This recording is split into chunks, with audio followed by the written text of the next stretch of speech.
या क्षणाची सर्वात मोठी बातमी, हो मोठी बातमी आहे. काय आहे बातमी सांगतो सर्व, काही टेन्शन घेऊ नका. लाडकी बहीण योजनेसाठी जो निधी मंजूर झालेला आहे तो भरपूर निधी आलेला आहे आणि निधी जवळपास जो आहे बोललं जातं की 26,500 कोटी रुपये मंजूर झालेले आहेत. एवढा मोठा निधी आलेला आहे, त्यामुळे लाडक्या बहिणींना आता भरपूर मागील महिन्याचे हप्ते देखील त्यांच्या खात्यामध्ये जमा होणार आहेत. हो, मागील महिन्याचे पण हप्ते तुमच्या खात्यामध्ये जमा होतील बहिणींनो आता, कारण जास्त निधी जो आहे शासनाने आणलेला आहे लाडकी बहीण योजनेसाठी. प्रत्येकी बहिणीला दर महिन्याला 1,500 रुपये लाभ मिळतो. आता 20वा हप्त्याची तुम्ही सर्वजण आतुरतेने वाट बघत आहेत.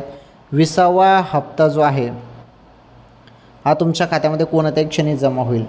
थोडी वाट बघा, हप्ता अचानकपणे जमा होईल आता. ओके, मोबाईलच्या मेसेजकडे लक्ष द्या.